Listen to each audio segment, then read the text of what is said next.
Samantha, and I work from home part-time. My husband, Frank, is 35 years old and works for a company. His parents live about an hour away. I don't get along well with them, especially my mother-in-law. I didn't go to high school, and my mother-in-law wasn't happy about that. She didn't want me to marry Frank, but he insisted. "If you don't accept our marriage, I'll cut ties with you," he told his parents. Since she loves her son, she finally agreed. Now we keep our distance from his parents, but when we do meet, they make rude comments. How can someone who didn't finish high school be my son's wife? She works from home? That's just because she couldn't get a proper job. She's probably trying to take advantage of Frank and take our family's money. I always answer calmly, "I'm not trying to cause trouble for your family, so please don't worry." I never told them what I actually do for work because I knew they wouldn't listen. One day, Frank suggested I explain it to them. "I think Mom will understand if you explain your job properly," he said. But I told him she might just use that information against me. Frank reassured me, "If this causes too much stress, just let me know." In the end, we decided not to tell them about my work. Instead, I acted like a clueless wife whenever we visited. For example, when my mother-in-law said, "A good daughter-in-law helps in the kitchen during family gatherings," I would reply, "Oh, I didn't know that. Sorry if I upset you." I pretended to apologize but never did what she wanted. Our relationship stayed distant. My mother-in-law kept calling me ignorant and tried to teach me how to do chores. But no matter what I did, she always found something to criticize. I could have stopped visiting, but if I did, she would keep calling me nonstop. So I went, just to avoid that. But the more I failed, the more excited she got about teaching me. Worse, she started complaining about me to relatives and neighbors. My daughter-in-law is useless. She's lazy and can't do anything right. Because of this, everyone knew that we didn't get along. Whenever my husband was around, he would protect me from difficult relatives, and I also spoke up for myself. "I'm doing my best too," I said. "I didn't finish high school because of certain circumstances, but my parents gave me a good education at home. They taught me that interfering in other people's families is rude." The relative didn't expect me to talk back and got angry. "Instead of appreciating advice, you're being sarcastic?" They left with a trembling face. Frank and I were surprised by what happened and tried to forget about it. But later, my mother-in-law heard about it and scolded me. "I always thought you were unreasonable, but this is too much. I'll be reporting this to your parents." I replied calmly, "Are you planning to complain about my parents now too? They believe in handling their own matters, so they'll probably just laugh it off." She looked like she wanted to argue, but Frank stepped in. "Right now, Samantha is the one keeping us connected. She's even asking me not to cut ties with you. I'm staying quiet about your behavior for her sake." Hearing that, my mother-in-law glared at me before leaving the room. After that, we kept contact with them to a minimum.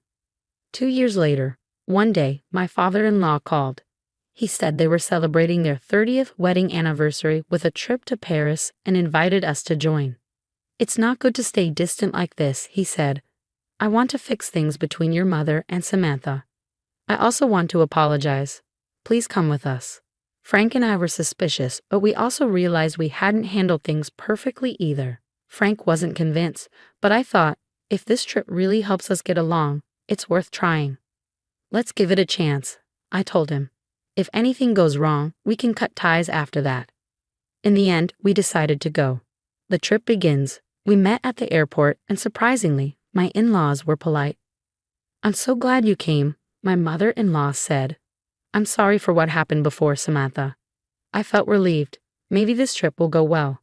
While we waited for our flight, my mother-in-law started talking.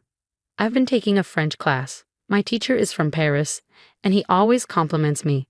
I can't wait to use my French. How about you, Samantha? Can you speak French?"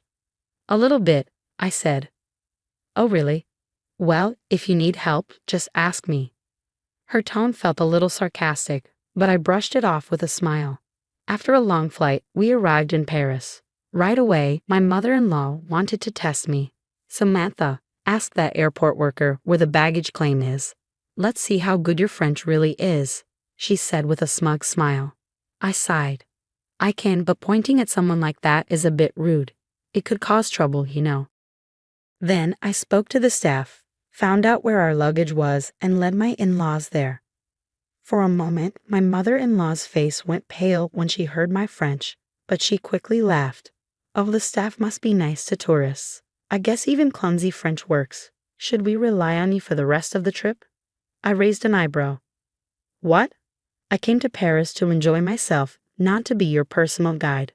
Frank and I were shocked at their attitude, but before we could say more, an airport worker called my mother-in-law over.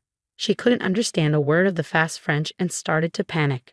I could have ignored it, but I stepped in to help. The staff offered us a guide, but we had to be careful. Some guides charge tourists a lot in hidden fees. When I refused the guide's offer and explained why, my in-laws got angry. We know what we're doing. Stop acting like you're better than us. Yeah, you barely speak French yourself, so stay out of it. I didn't argue. Instead, I made a decision. All right, we don't want to cause trouble. Let's go our separate ways. Frank and I want to shop, so we'll head to the hotel ourselves. Yeah, let's go, Frank agreed. There's no point staying with them if they act like this. Frank was angrier than I was. He grabbed my hand, and we left. I felt a little worried about leaving them alone in a foreign country, but they insisted they could handle themselves. So we focused on enjoying our first day in Paris. That evening, when we arrived at the hotel, we saw a commotion in the lobby. My in-laws were arguing with the hotel staff.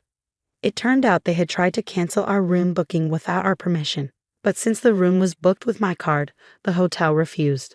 My in-laws, unable to understand French, caused a scene. What's going on? I asked. We don't want to stay in the same hotel as shameless people like you. My mother-in-law snapped. Leave at once. Frank and I exchanged looks. Then I smiled.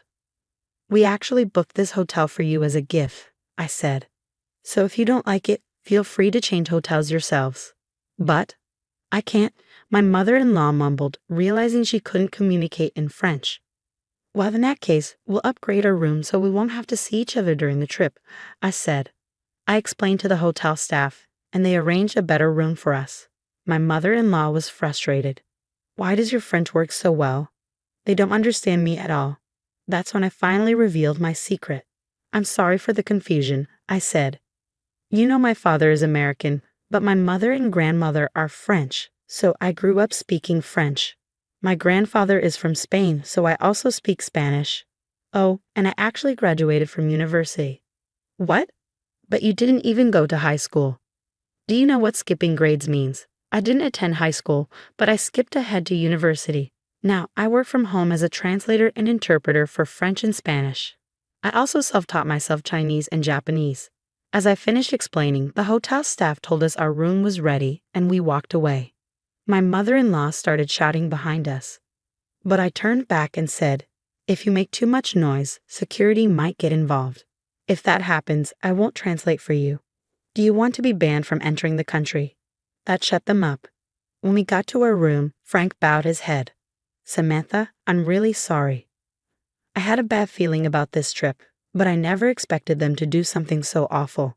I don't want to deal with them anymore. I'm done. Let's cut ties for real this time. I smiled. No need to apologize. It's your family, so I'll follow your decision. We talked about the future, then spent the rest of our trip enjoying Paris, just the two of us. The last night. On our final night, we went to the hotel restaurant and saw something funny. My mother-in-law was trying to order food, but the waiter kept saying, "Please speak English."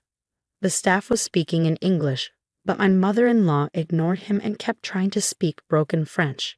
She couldn't pronounce anything correctly, so she never got her order. I felt bad for the staff but couldn't help laughing. I even recorded the moment.